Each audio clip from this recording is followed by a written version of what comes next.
Good morning. Welcome to Statistics. Today we'll be learning about something called a goodness of fit test.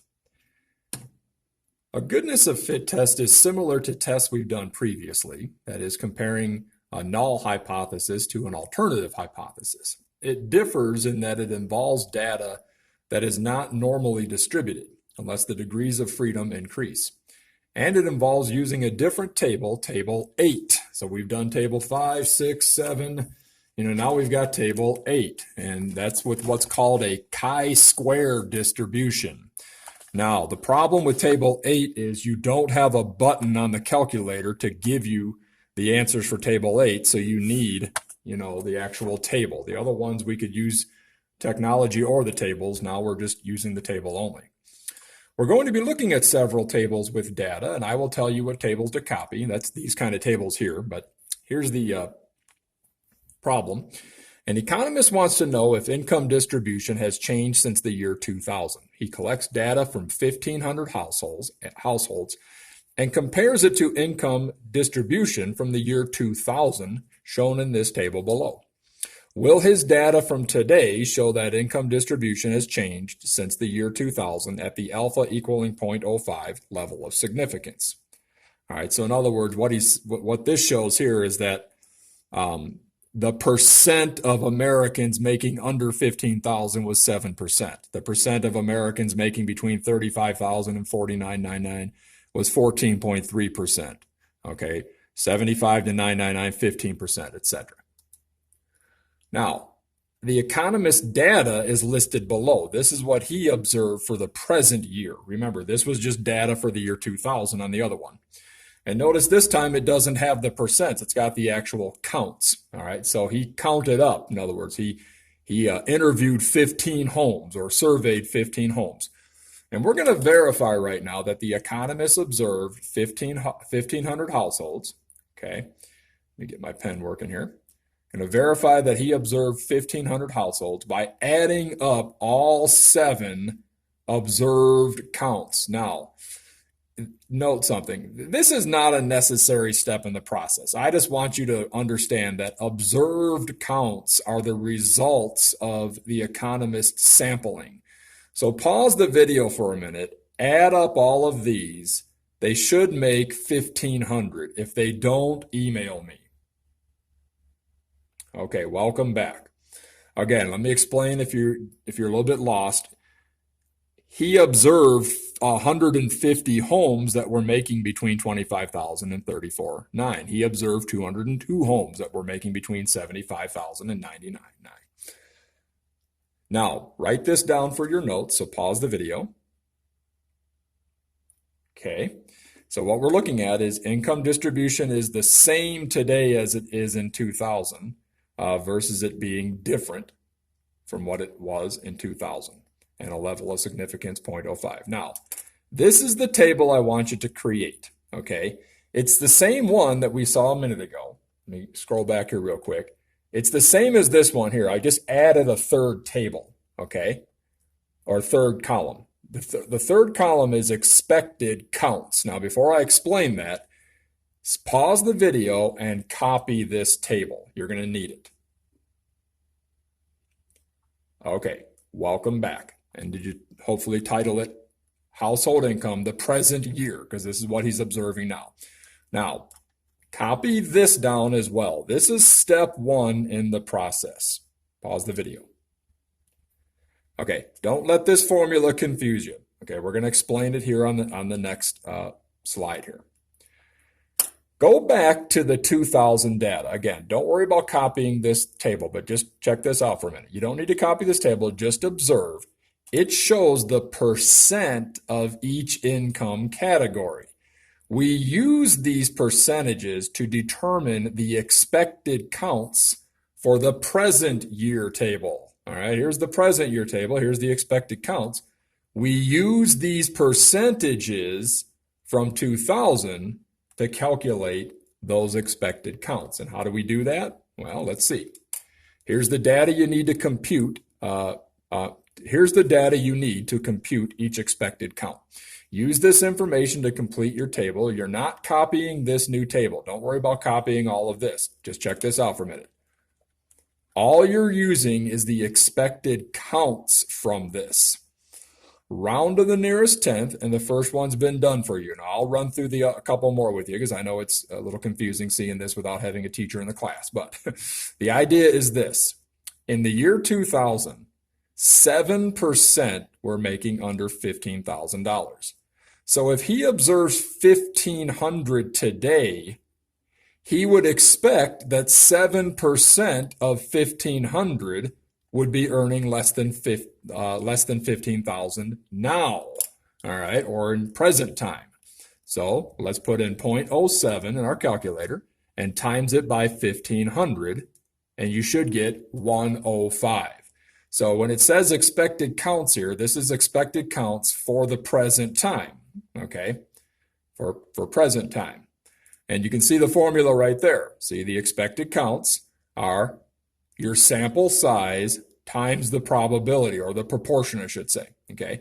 So the proportion of people that made between 15,000 and 24,999 was 8.6%. Well, he observed 1,500 people, so he should be expecting 0.086 or 8.6% of his 1,500 to be earning between 15,000 and 24,999. So let's take 1,500 in our calculator and times it by 0.086, and we get a value of 129. So he's expecting out of his 1,500 that 129 would now be making between 15,000 and 24,999. Okay, and I'll just do a third one, but you can finish the rest because I hope you're getting the point at this point.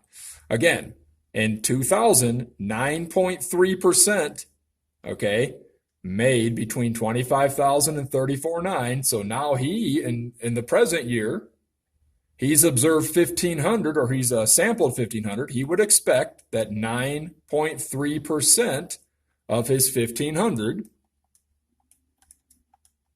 which is 139.5, he would expect that many households, 139.5, to be making today between 25,000 and 34,999. Figure out what the rest of these are, okay? And if you can't get them, just email me, but I'll have the answers on the next page. All right, so this is what you're now adding to your table. The table that you made, okay, had the expected counts in it for the present time. That's what all of these are, expected counts for the present time. So let's put all those in, the 105, the 129, the 139.5, and you should have had all these ones right there. If you didn't, email me and we'll talk about it. All right, so for your notes, put that down as well. Pause the video. Yes, this is the case with our data. All the expected counts are greater than or equal to 1, and no more than 20% of them are less than 5. In fact, none of them are less than 5 anyway, so that's irrelevant. Okay, step 2 is to compute the test statistic, the chi-square test statistic. Now, this looks kind of confusing there just because of how it's written. It's x sub 0 squared. Okay, so it's chi squared. All right, and it's actually not an x, it's more of it's a capital X, okay? Chi, I keep saying chi sometimes, but chi is a Greek letter, so chi sub 0, all right, just means that chi squared sub null. It's the hypothesis. Okay, now, this is a summary, and it's the summary of the observed counts minus the expected values squared divided by the expected values.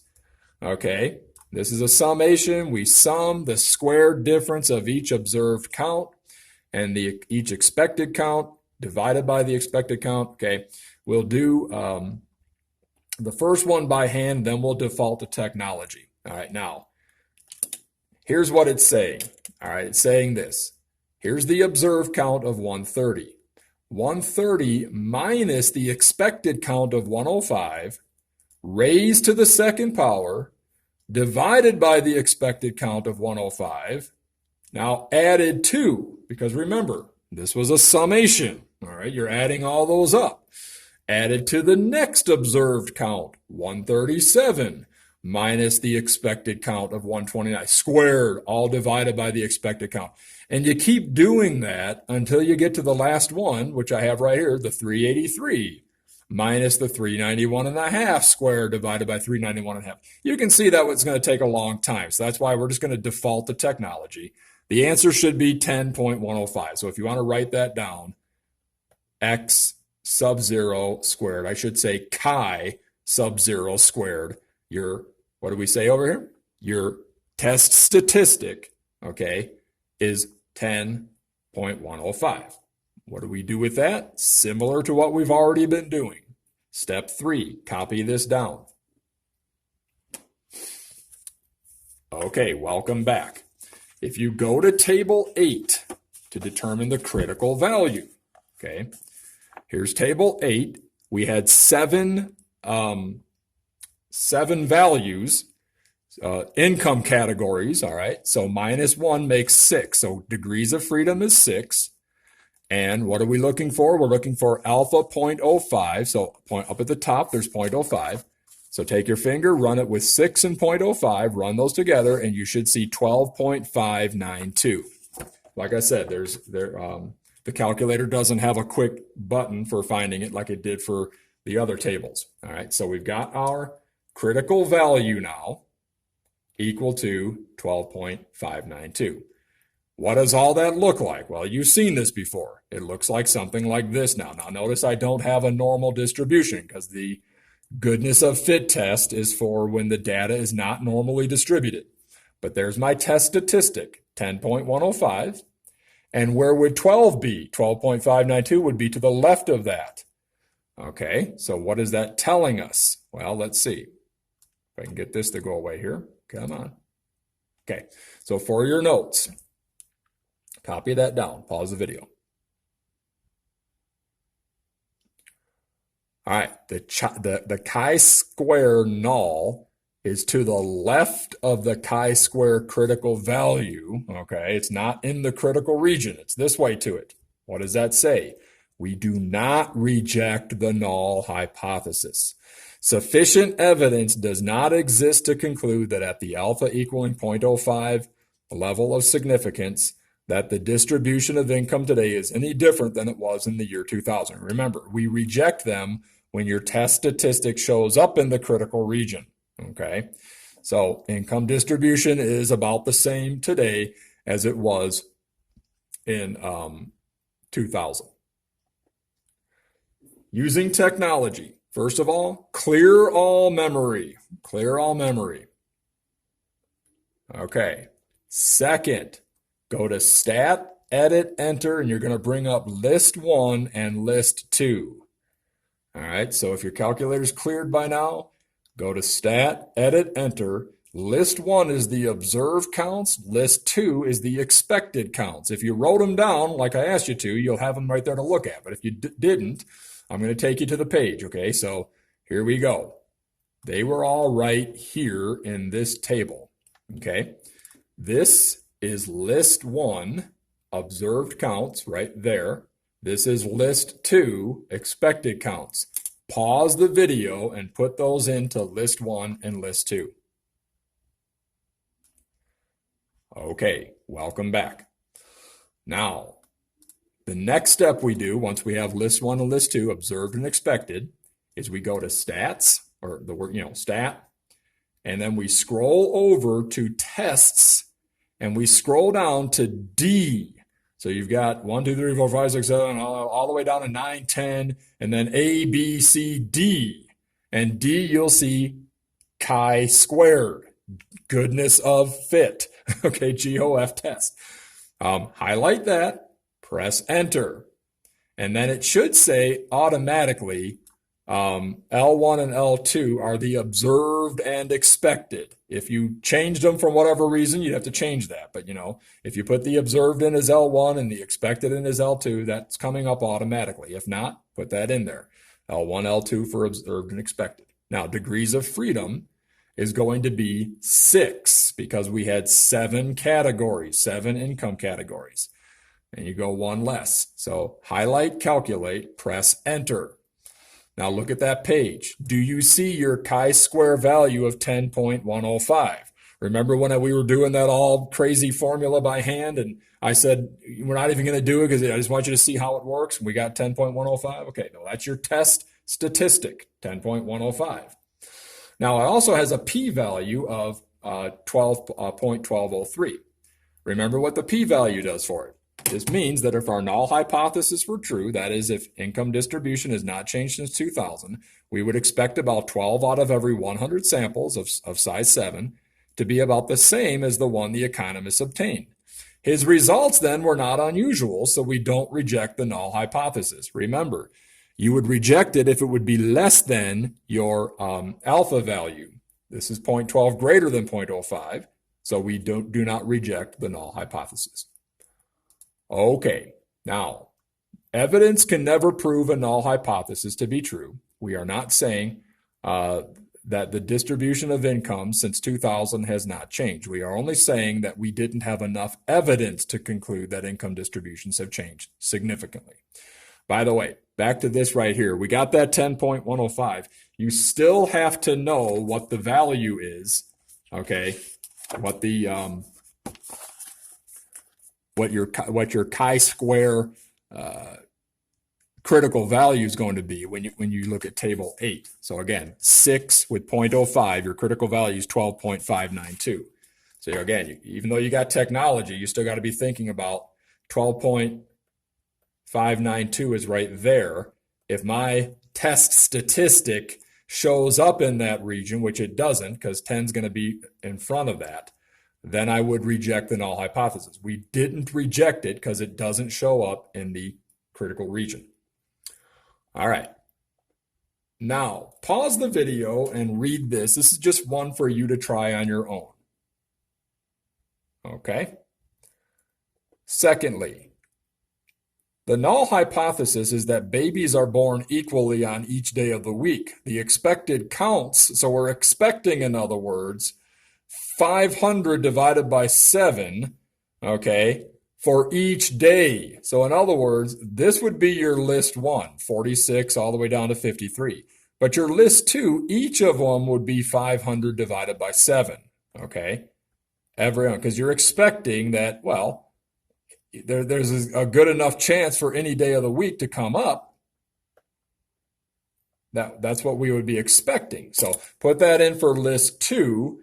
Run your test, and these should be your answers right here. Now, if you don't have table 8, that's the critical value at the 01, using the 01. So read all that and go back and do the test if you didn't already, just for practice. And then this is what it would look like. Again, you reject the null hypothesis this time because your chi-square, your test statistic was 19. Your critical value was 16. There's the 16.812. The 1956 is in that critical region. So yes, in this case, reject the null hypothesis. P-value also less than 0.01. All right, work on those and have a good night.